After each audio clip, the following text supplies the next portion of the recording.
time to get these babies home. Oh yes, happy, healthy, and at home in the brooder.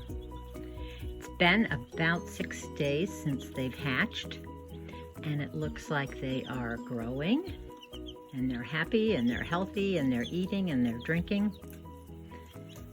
The red glow that we see is from the heat lamp.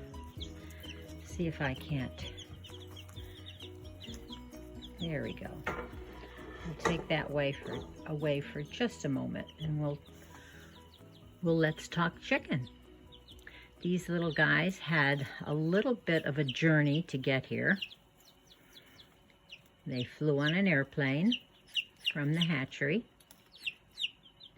but once they got here, they had to go through a few counties, and they were on the truck for quite a long while, and it worried me because the temperature wasn't all that warm.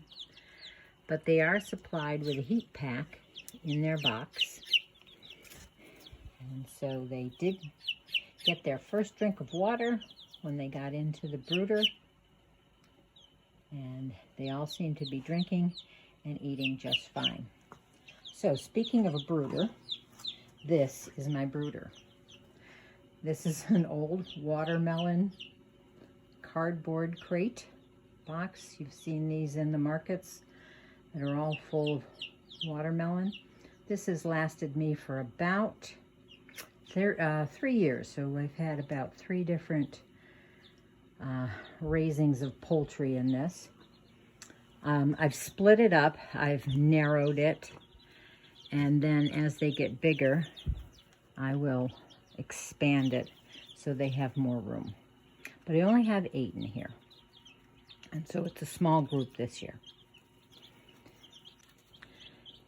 These little chicks require food, water, and shelter.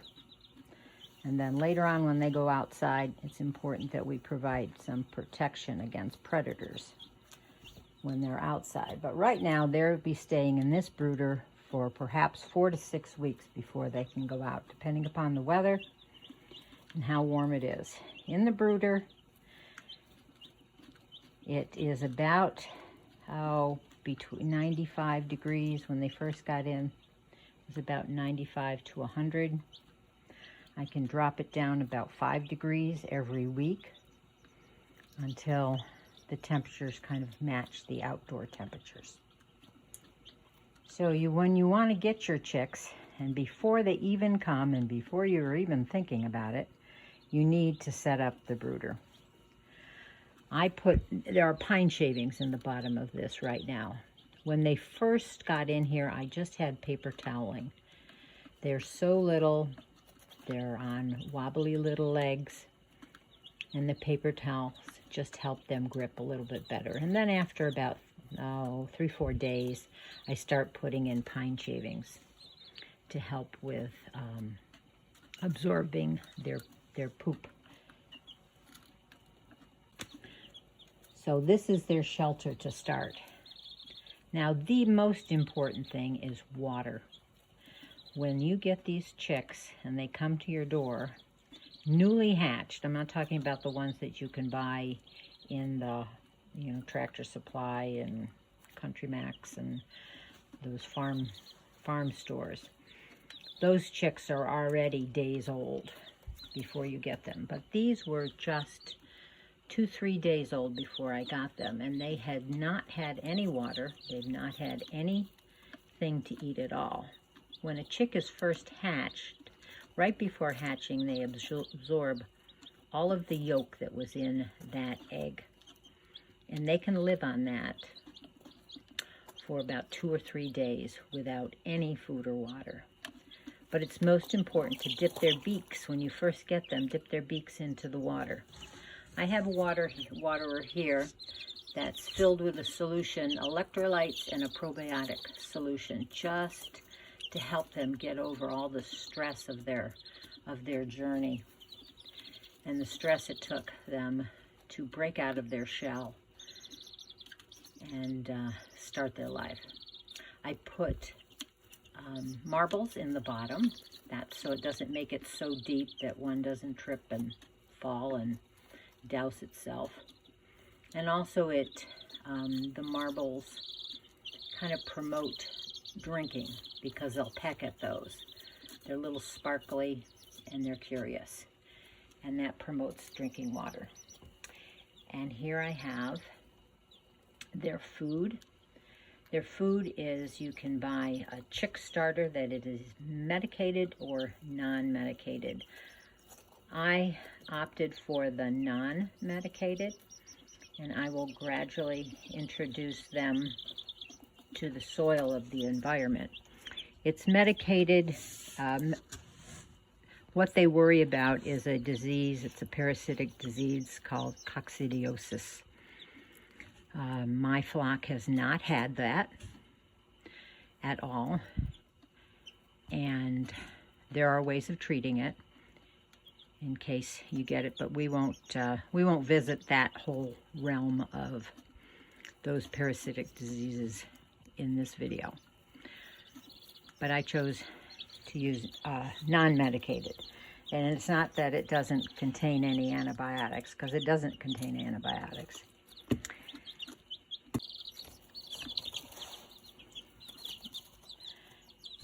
These guys are hard not to watch 24 hours a day. They are so cute. I have a warming plate that they can go under, and that sort of mimics the mama chicken, that they can huddle under a warming plate. They've never met a mama. So it is fun getting baby chicks, but you have to be prepared for them. It's most important that you have everything set up and their needs will be met as soon as they arrive, because their lives are fragile at a young age. They need water, most importantly, and they need food, and they need a shelter, which includes warmth, and they need more warmth than you really think that they do need. About 95 degrees in most instances when you first bring them home.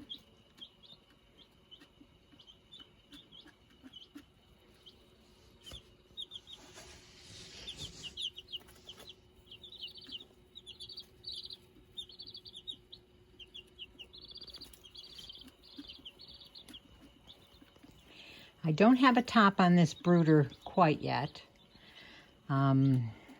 I will probably in the next week or two put a screen over the top, because these little girls are going to be able to not necessarily fly, but they certainly do hop and jump.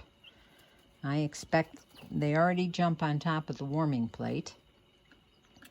Although it's not warm on top, it's just warm underneath. And soon that they will be hopping on top of the waterer and the feeder. But right now, I'm trusting that nobody's gonna fly the coop, so to speak. We have one sleeper over there in the corner, and it looks like everybody else is underneath the warming plate. Okay. Well, thanks for joining me with this little video on chicks on the homestead. And we're going to add this group of 8 to our flock of 18 sometime in the summer when everybody grows up, and I'll take you through that process. But if you like this, give me a thumbs up. All the little chickies say peep peep. And comment and let me know if you got chicks this springtime. So we'll see you on the next video. Happy chick keeping. Let me introduce you to, this is Toasty. Toasty is a Rhode Island Red. Isn't she cute?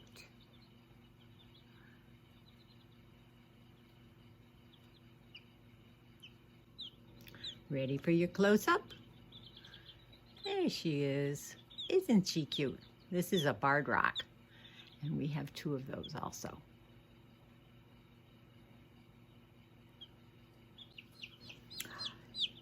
Here's another cutie. This is a black copper Moran, and she has a sister down in the brooder also. And stay tuned for more videos on these cute little chicks as they grow up on our homestead. And so we'll see you in the next one. Bye.